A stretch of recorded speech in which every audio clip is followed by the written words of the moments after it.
नमस्कार। ब्रेक के बाद खबरों में एक बार फिर से आपका स्वागत है। मैं हूं हेमलता और खबरों की शुरुआत करते हैं राजधानी रांची से।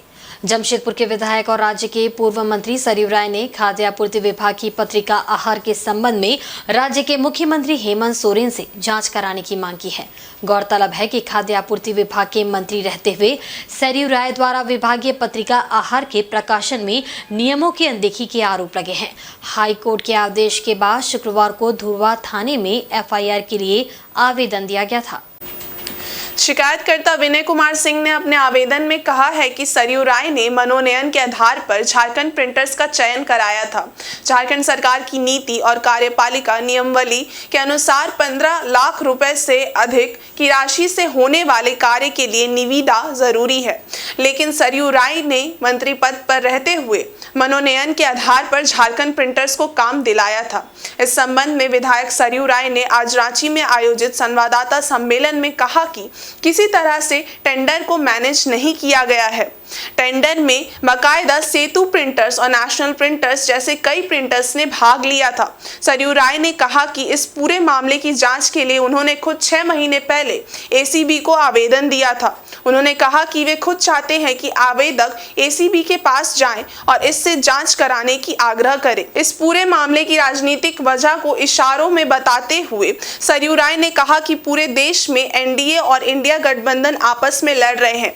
ये लड़ाई राज्य में भी चल रही है। विधानसभा के अंदर दोनों लड़ रहे हैं, लेकिन जमशेदपुर एक ऐसी जगह है जहां एनडीए और इंडिया गठबंधन दोनों मिला हुआ है। जमशेदपुर से एनडीए के राष्ट्रीय उपाध्यक्ष और जमशेदपुर से इंडिया के राज्य में मंत्री हैं। सरयू राय ने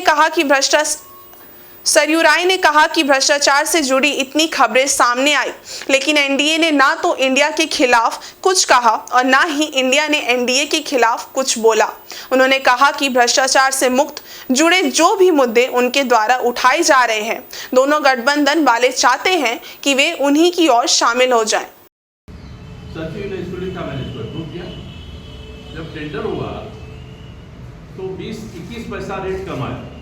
एक बुलेटिन में 10 रुपया 66 पैसा पीआरडी का अप्रूव रेट था और 10 रुपया 45 पैसा टेंडर में L1 आया, उसी का आया।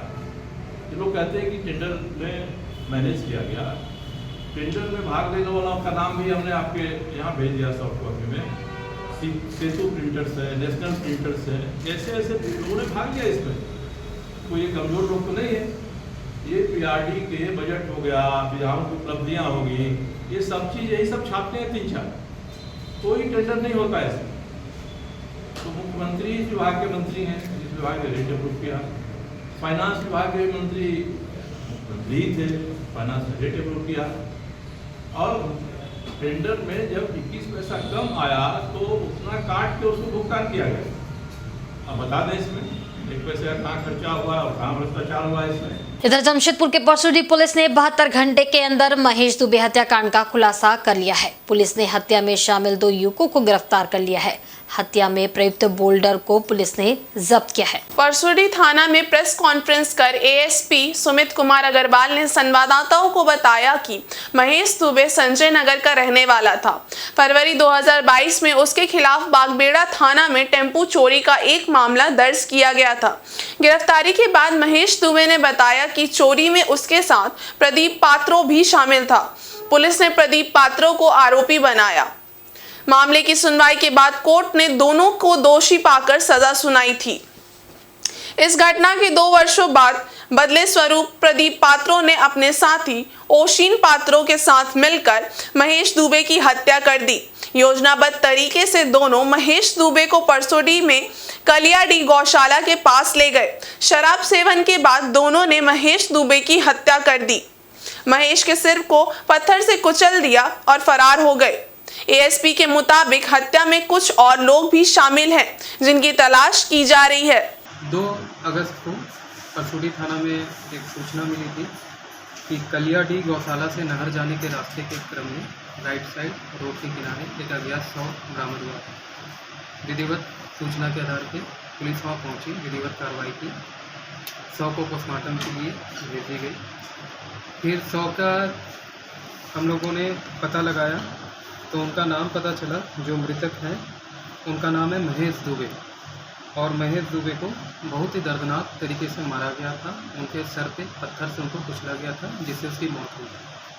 72 घंटा के अंदर परसौडी थाना प्रभारी ने और उनकी टीम ने इस केस का उद्भेदन किया गया है और इस केस के उद्भेदन में 2 व्यक्तियों को अभी जेल भेजा जा रहा है, जिसका नाम है प्रदीप पात्रो, उम्र 27 वर्ष, और असीम पात्रो। वहीं झारखंड में बढ़ते अपराध पर अंकुश लगाने के मद्देनजर झारखंड एटीएस की टीम संगठित आपराधिक गिरोह के खिलाफ ताबड़तोड़ कार्रवाई कर रही है। अब तक एटीएस ने संगीन अपराधों में शामिल 17 अपराधियों को गिरफ्तार किया है। उनके पास से भारी मात्रा में हथियार बरामद किए गए हैं। इस द्वारा पिछले 15-20 दिनों में की गई कार्रवाई के दौरान मिली सफलता की जानकारी झारखंड पुलिस प्रवक्ता एवी होमकर ने दी। उन्होंने बताया कि पुलिस मुख्यालय के निर्देश पर एटीएस की टीम ने झारखंड के 6 प्रमुख आपराधिक गिरोह के 230 ठिकानों पर छापेमारी की है। इस दौरान एटीएस की टीम ने अलग अलग गिरोह से जुड़े 17 अपराधियों को गिरफ्तार किया है। इसके अलावा आपराधिक गिरोह के 130 लोगों का सत्यापन किया गया है। वहीं 90 संदिग्ध लोगों से पूछताछ की गई, जबकि 91 लोगों को बॉन्ड भरवाया गया है। बताते चले कि आपराधिक गिरोह से जुड़े 338 लोगों की निगरानी के लिए झारखंड के सभी जिलों को प्रस्ताव भेजा गया है। डीजीपी के आदेश पर एटीएस की टीम संगठित गिरोह के अपराधियों का डाटाबेस तैयार कर रही है। साथ ही जीरो टॉलरेंस को अपनाते हुए उनके खिलाफ एटीएस की कार्रवाई सख्ती के साथ जारी रहेगी। संगठित अपराध में शामिल किसी भी अपराधी और उनको शरण देने वाले व्यक्तियों को बख्शा नहीं जाएगा। ये अभियान चालू हुआ था विगत माह में, अभी तक जो इसका कुल फलाफल जो रहा है, तो कुल जो है 230 छापामारी अभियान जो है झारखंड के विभिन्न जिलों में चलाए गए हैं। इसमें कुल 130 लोगों को सत्यापित किया गया है, जिनकी कहीं ना कहीं गतिविधि संदिग्ध पाई जा रही थी या किसी एक्टिविटी में इनका नाम आ रहा था। 95 ऐसे संदिग्ध व्यक्तियों के साथ में पूछताछ किया गया है, गहन पूछताछ किया गया है, इंट्रोगेशन किया गया है। कुल 82 लोगों को बाउंड डाउन किया गया है। कुल 17 ऐसे सक्रिय अपराधकर्मी जो इन गिरोहों के एक्टिव सदस्य थे, शार्प शूटर्स थे, या इन गिरोहों के लिए लेवी कलेक्शन का काम कर रहे थे, या रंगदारी के लिए जो है लोगों को डराने का काम कर रहे थे। इस तरीके के जो भी इस गिरोह से संबंधित जो अपराधकर्मी थे, ऐसे कुल 17 शातिर अपराधकर्मियों को गिरफ्तार किया गया है तथा कुल 338 जो गिरोहों के सदस्य हैं उनकी निगरानी हेतु संबंधित जिला को सूचित किया गया है। प्रस्ताव बनाकर एटीएस के द्वारा संबंधित जिलों को दिया गया है। वहीं 108 एम्बुलेंस कर्मियों ने उपायुक्त कार्यालय के समक्ष वाहन लेकर आंशिक भूख हड़ताल शुरू कर दी है। दरअसल 5 महीने के बकाये वेतन भुगतान की मांग को लेकर एम्बुलेंस कर्मी पिछले 4 दिनों से हड़ताल पर थे, लेकिन जब कोई सुनवाई नहीं हुई तो कर्मियों ने भूख हड़ताल शुरू कर दी है। पूर्वी सिंहभूम जिले में कुल 25 एम्बुलेंस का चिकित्सा हेल्थ केयर लिमिटेड रांची के अधीन परिचालन होता है। प्रत्येक वाहन में चालक एवं ईएमटी समेत 4 कर्मी कार्यरत होते हैं। विगत 5 माह से वेतन नहीं मिलने से इन 100 कर्मियों के समक्ष भूखमरी की स्थिति उत्पन्न हो गई है। इसे लेकर कई बार वरीय अधिकारियों को सूचित किया गया, बावजूद इसके कोई पहल नहीं हुई। 2 अगस्त को सिविल सर्जन और डीडीसी को ज्ञापन सौंपकर एम्बुलेंस कर्मी चालक समेत अनिश्चितकालीन हड़ताल पर चले गए। 4 दिन बीत जाने के बावजूद जिला प्रशासन की ओर से कोई पहल नहीं हुई। उसके बाद सभी एम्बुलेंस कर्मी एम्बुलेंस लेकर उपायुक्त कार्यालय पहुंचे और वहीं खड़ी कर खुद आंशिक भूख हड़ताल पर बैठ गए। इनकी मांगों पर जब तक कोई पहल नहीं होती तब तक वे लोग भूख हड़ताल पर रहेंगे। साथ ही ये चेतावनी दी गई है कि अगर शाम तक किसी प्रशासनिक अधिकारी द्वारा कोई पहल नहीं होती है तो वे लोग अनिश्चितकालीन भूख हड़ताल पर चले जाएंगे। हम लोग 4 दिन से यहाँ पर हैं। पहले तो सीएस ऑफिस में थे, आज यहाँ आए हैं डीसी ऑफिस में। आज हम लोग भूख हड़ताल के तौर पर है। अगर मैं हम का कुछ काम नहीं किया ऊपर से तो हम लोग अनिश्चितकालीन भूख हड़ताल में जाने के लिए तैयार हैं। आप लोगों का मांग क्या है? हम लोग का मांग पेमेंट है। आज विगत 5 महीना से हम लोग का पेमेंट नहीं हुआ है। इसके चलते हम लोग का घर परिवार पालना बड़ी मुश्किल हो गया, बच्चा का स्कूल का फीस देना मुश्किल हो गया। इसी के चलते हम लोग अभी मजबूरी से इधर राजधानी रांची में मोराबादी मैदान के पास सहायक पुलिस एसोसिएशन द्वारा अपने विभिन्न मांगों के समर्थन में शनिवार को जोरदार प्रदर्शन किया गया। प्रदर्शनकारियों का कहना है कि सरकार द्वारा लिखित सहमति के बावजूद उनकी मांगों को लेकर किसी प्रकार की कार्रवाई नहीं की गई है। प्रदर्शन के माध्यम से प्रदेश सचिव ने बताया कि 9 अगस्त को हम लोगों का अनुबंध समाप्त होने वाला है, लेकिन सरकार ने अभी तक हमारी मांगों पर कोई पहल नहीं की है। अनुबंध समाप्त होने की तिथि से पहले सरकार द्वारा हमारी मांगों पर 1 सप्ताह के भीतर विचार नहीं किया गया तो सहायक पुलिस एसोसिएशन के लोग राजभवन के समक्ष धरना देंगे। साथ ही हमारा आंदोलन हमारी मांगे पूरी होने तक जारी रहेगा। सरकार ने हम लोगों के साथ जो सहमति बनाई थी, उस सहमति अभी तक 2 माह का समय लिया गया था और 20 माह से अधिक हो चुके हैं, लेकिन सरकार हमारी सहमति के एक बिंदु पर काम नहीं की है। और जो सहायक पुलिसकर्मी अनुबंध के आधार पर एक ग्रामीण क्षेत्र से, नक्सल प्रभावित क्षेत्र से बच्चों को लाकर सड़क पर डाल दिया गया है और इनका आर्थिक, मानसिक, शारीरिक शोषण कर सरकार हर लाभ और हर ड्यूटी ले रही है। लेकिन सरकार ने आश्वस्त किया कि आप लोग की जो मूलभूत दिक्कत है, समस्या है, उसको 60 दिनों के अंदर हम निदान करेंगे, जो 2021 में तत्कालीन विधायक माननीय बंधु दादा के पहल पर की गई थी। लेकिन अब तक 20 माह बीत जाने के बावजूद 1 इंच भी उस पर काम नहीं हुआ है। तो पुनः सहायक पुलिस प्रदेश एसोसिएशन की तरफ से उन लोग से 20 माह के अंदर सरकार सीएम से लेकर एक निम्न कर्मी तक हम लोगों ने अपने भावना, समस्या अवगत कराने का हर संभव प्रयास किया, लेकिन मेरे साथ केवल गुमराह किया गया, छल किया गया और ऐसा महसूस होता है कि हम लोग के साथ छुरा घोंपने का काम किया जा रहा है पीठ में।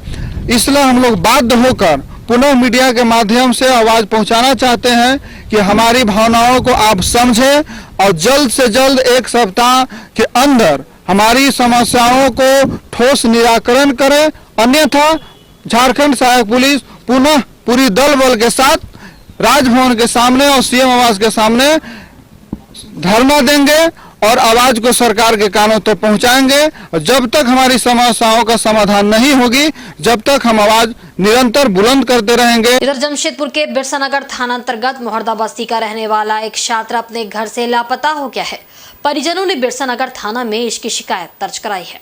मोहर्दा बस्ती के रहने वाले दिलीप कुमार खंडाई के पुत्र शुभम कुमार खंडाई अचानक अपने घर से सुबह 9 बजे लापता हो गया। परिजनों के अनुसार शुभम घर के समीप एक्सेल इंडिया स्कूल का 7वीं कक्षा का छात्र है। आज सुबह परीक्षा फल निकलने वाला था, जिसे लेने उसकी मां दीपा खंडाई स्कूल गई थी। वापस लौटने पर पुत्र को घर में नहीं पाया। आस पड़ोस में खोजबीन शुरू की तो जानकारी मिली कि बस्ती के ही मोहित नामक अपने दोस्त के साथ साइकिल में बैठकर विजय गार्डन 1 नंबर गेट गया था, जहां से वो एक टेम्पो में बैठकर चला गया। जाते समय उसने बताया कि वो ट्यूशन जा रहा है और फिर अपने मित्र के घर जाएगा। इस जानकारी के बाद परिवार वाले उसके दोस्तों के घर गए, लेकिन पता नहीं चला। सीसीटीवी में उसके जाने की तस्वीर कैद हुई है, लेकिन वो कहां जा रहा है स्पष्ट नहीं है। उसके बाद परिजनों ने बिरसानगर थाना में एक आवेदन दिया है। तो थोड़ा देरी में वो घर से निकला तो उसका एक तो दोस्त भेंट हुआ तो साइकिल चला रहा तो उसके साथ बैठ गया। तो बैग उग लेके निकला तो पूछा उसका दोस्त कहाँ जाएगा, बोलते कि मेरे ट्यूशन है। तो उसको विजय गार्डन से आदासु विहार तरफ से लेके गया, तो 3रा नंबर गेट से उसको लेके 1 नंबर गेट में बोला कि यहीं छोड़ देना। तो दूसरा ट्यूशन है, वहाँ ट्यूशन जाएंगे, दोस्तों का घर जाना है, और वहीं में उसको छोड़ दिया। छोड़ के वो अपना चले गया। और उसके बाद वो जब रिटर्न कर रहा था लड़का, तो उसको देखा कि वो टेम्पो में बैठ के वो सीधा कहीं जा रहा। सब कुछ नहीं, हमको तो लग रहा कि डर उड़ का मारे ना ऐसी कुछ ये हो। ज्ञान गंगा एजुकेशनल ट्रस्ट और सामाजिक संस्था जन सत्याग्रह द्वारा ज्ञान गंगा पब्लिक स्कूल के प्रांगण में संयुक्त रूप से निःशुल्क चिकित्सा शिविर का आयोजन किया गया। इस शिविर में मुख्य रूप से ईचागढ़ के पूर्व विधायक अरविंद सिंह उर्फ मलखान सिंह, टाटा वर्कर्स यूनियन के पूर्व अध्यक्ष एवं जुस्को यूनियन के वर्तमान अध्यक्ष रघुनाथ पांडे उपस्थित हुए। दोनों अतिथियों ने बच्चों को निस्वार्थ भाव से सेवा करने की प्रेरणा दी। इस शिविर में विद्यालय के छात्र छात्राओं, ग्रामीणों का निःशुल्क आंख, कान, गला, नाक आदि की जांच एवं अन्य स्वास्थ्य संबंधी जांच करवाई गई। सभी के बीच निःशुल्क दवा का वितरण भी किया गया। इस निःशुल्क चिकित्सा शिविर में जन सत्याग्रह के अध्यक्ष मंजीत कुमार मिश्रा, स्कूल के सचिव मधुकर कुमार, निदेशक स्नेहा शी सारंगी, प्रबंधन समिति अध्यक्ष मनोज झा समेत कई लोग उपस्थित थे। मैनेजमेंट से जुड़े हुए लोगों का काफी सराहनीय है। स्कूल चलाना ये आज के परिवेश में बहुत मुश्किल होता है। सुदूर इलाके में टाउन से हट करके स्कूल खोल करके बच्चे को शिक्षित करना एक बहुत बड़ा टारगेट होता है। और प्रमंडल स्तरीय सुब्रतो मुखर्जी फुटबॉल प्रतियोगिता मुख्यालय चाईबासा में संपन्न हुई। प्रतियोगिता में बालक और बालिका वर्ग की विजेता और उप विजेता टीमों को कोल्हान प्रमंडल के आयुक्त मनोज कुमार द्वारा पुरस्कार प्रदान कर सम्मानित किया गया। अंडर 14 बालक वर्ग के फाइनल में पश्चिमी सिंहभूम की टीम ने पूर्वी सिंहभूम को हराकर खिताब हासिल किया। प्रतियोगिता में पश्चिमी सिंहभूम की ओर से उत्क्रमित उच्च विद्यालय उकुम डकम मंझारी की टीम ने प्रतियोगिता में हिस्सा लिया, जबकि पूर्वी सिंहभूम की ओर से उत्क्रमित उच्च विद्यालय बैनाशौल मुसाबनी की टीम शामिल हुई। सरायकेला खरसावां की टीम तीसरे नंबर पर रही। अंडर 17 बालिका वर्ग में कस्तूरबा विद्यालय सरायकेला की टीम विजेता रही, जबकि कस्तूरबा विद्यालय तातनगर पश्चिमी सिंहभूम की टीम उप विजेता रही। कस्तूरबा विद्यालय पटमदा पूर्वी सिंहभूम की टीम तीसरे नंबर पर रही।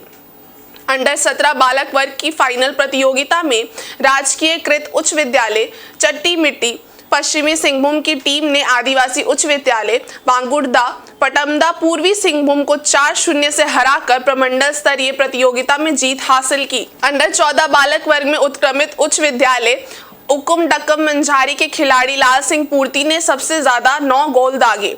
प्रमंडल स्तर पर विजेता टीम को अब राज्य स्तरीय प्रतियोगिता में खेलने का मौका मिलेगा।